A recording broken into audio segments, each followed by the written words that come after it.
Kıdemli Çin araştırmacısı Dr. Adrian Zenz, işgali altındaki Doğu Türkistan'da Uygurların zorunlu çalıştırılmasıyla ilgili yeni bir rapor hazırladı. Uygur Hareketi yayınlanan bu yeni rapora dikkat çekti.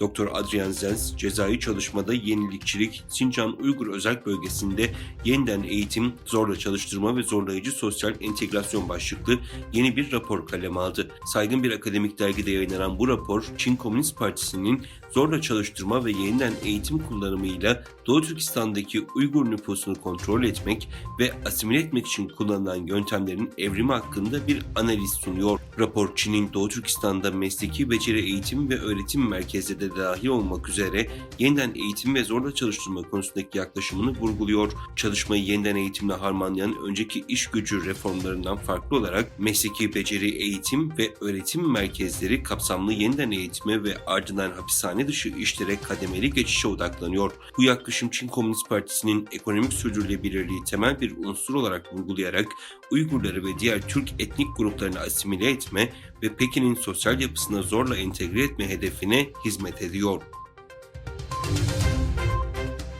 Dünya Uygur Kongresi bir bildiri yayınlayarak 12 Ekim'de Çin ziyaretine başlayan AB Dışişleri ve Güvenlik Yüksek Komiseri Josep Borrell'den Çin ziyareti sırasında Uygur soykırımı ve zorla çalıştırma konusunu gündeme getirmesini talep etti.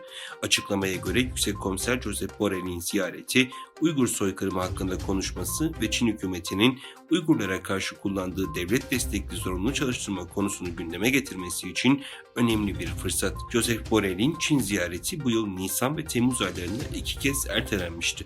Borrell'in 12 Ekim'de Şangay'a geldiği biliniyor. ABD Kongresi tarafından atanan bir komisyon tarafından hazırlanan 145 sayfalık bir raporda Çin, Rusya, Kuzey Kore ve İran'dan gelebilecek tehditler ve güvenlik sorunları detaylıca inceleniyor. Keza ABD'nin Çin ve Rusya ile eş zamanlı savaşlara hazır olması gerektiği belirtiliyor. Ülkenin uzun vadeli stratejik politikalarının incelendiği raporda 2027 ve 35'te Çin, Rusya, Kuzey Kore ve İran'dan gelebilecek tehditler ve güvenlik sorunları detaylıca ele alınıyor. Dışişleri Bakanı Hakan Fidan, Kahire'deki yoğun temasları sırasında Gazze'deki son gelişmeleri görüştü ve iki devletli çözümün barışın temeli olduğunu vurguladı. Mısırlı mevkidaşının daveti üzerine Kahire'ye 2 günlük resmi ziyaret gerçekleştiren Dışişleri Bakanı Hakan Fidan, temasları çerçevesinde Mısır Cumhurbaşkanı Sisi tarafından da kabul edildi. Bakan Fidan, İsrail'in barışı sadece Arap ülkeleriyle değil, esas itibariyle Filistinlilerle olmalı ifadelerini kullandı. Öte yandan Çin Dışişleri Bakanı Wang Yi ile ABD Dışişleri Bakanı Antony Blinken'ın dün bir telefon görüşmesi yaparak İsrail ve Filistin arasındaki çatışmalara dair son gelişmeleri ele aldığı aktarıldı.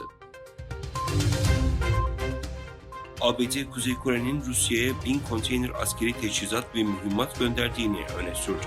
ABD Beyaz Saray Ulusal Güvenlik Konseyi Stratejik İletişim Koordinatörü John Kirby, basın toplantısında soruları cevaplarken Kuzey Kore'nin Rusya'ya son haftalarda askeri teçhizat ve mühimmat gönderdiğini söyledi. Afganistan'ın Herat şehrinde 6,3 büyüklüğünde deprem meydana geldi. Ülkede geçtiğimiz hafta yine Herat'ta 6,3 büyüklüğünde deprem yaşanmıştı. Afganistan makamları henüz enkaz kaldırma çalışmalarının sürdüğü depremde can kaybının 2000'i geçtiğini açıklarken 10.000'den fazla kişi de evsiz kaldı.